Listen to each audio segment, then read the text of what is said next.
It starts on Trump's face, and then it cuts over to who's sitting next to him in the chair, and this time it's not Hillary, it's Baphomet. And it's a devil. He's sitting there in full regalia next to Trump. And Trump's face is red.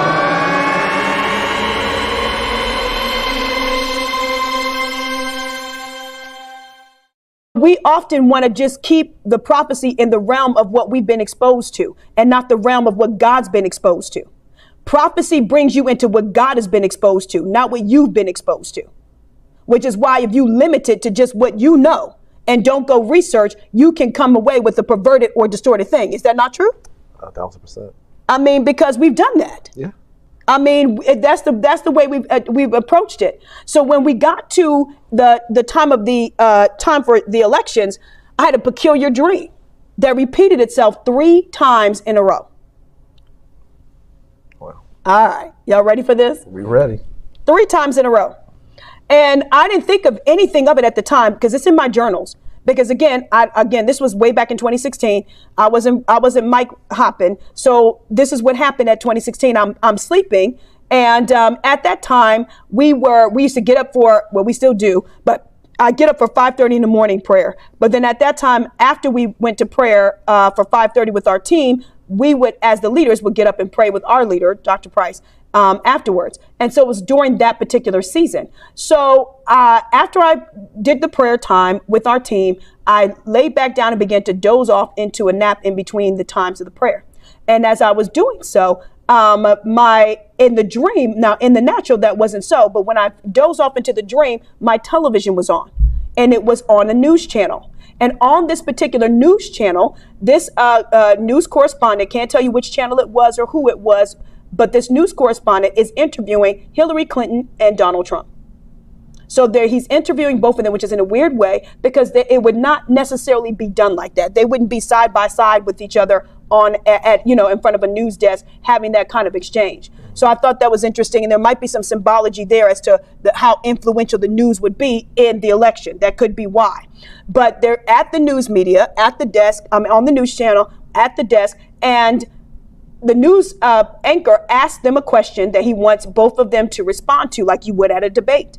And the camera is on Hillary, and she is responding to the question, but she's looking at Donald Trump, and her face is so tight and filled with such repressed anger that it is, amazing. So she's talking through her teeth like this, and that is her attitude, answering the question. And it's like, okay, whoa, this is intense. Why is she like that? So then after she answers the question, it cuts to Donald Trump. He doesn't say anything. And then the newscaster says, well, there you have it, and close the broadcast. So then the broadcast ends. I get up as if I'm going to go and pray with Dr. Price. And then the dream comes back again, and I'm back in my bed. And now the television's back on, and this repeats itself a second time. But the second time, Hillary is frothing at the mouth. I mean, like, stuff is coming out of her mouth. Like, I mean, that's her tone. Right. In the dream, it's very, very intense. And I'm like, whoa, whoa, whoa, this is really, okay. She is really intense about this right now. And so as a result, I'm like, okay, so but the newscaster cuts to Trump. He doesn't say anything. Boom, it's over. I get up, and I'm back in my bed again for a third time. And this time, when the newscaster is asking the question, and it starts on Trump's face, and then it cuts over to who's sitting next to him in the chair, and this time it's not Hillary, it's Baphomet. And it's a devil. If you know who Baphomet is, you guys can research it online. He's sitting there in full regalia next to Trump. And Trump's face is red. Okay, and the newscaster is like acting like it's no big deal. No big deal that a whole demonic being is sitting there in your studio, having this moment. And so then boom, after that, the dream ends, and I'm up for real. My alarm goes off. I'm up for real, and I have to go off into prayer. I had not thought about that dream until the top of this year. And I did not, it was top of this year, end of I think it might be going into 2023 to 2024, because we usually get ready for New Year's and all this. But I hadn't thought about it. And so God slowed me down, because at that time I just wrote it and kept it going. I thought that was weird, because that's what most of you all as prophets do. Like, dang, okay, I don't know what to do with that information. But this is why you need revelation, research, realization, time, okay, and why to track and trace. At the top of this year, he said, I want you to go back to that dream and slow it down. And when I slowed it down, God says, what did that dream actually communicate to you? That Trump would have to face off with this 3 times. Once in 2016. Another in 2020. He said, but what did that tell you? What did the last part of that dream reveal to you about what he's going to face off with if he goes after this in 2024? I said, he's going to be fighting Satan himself.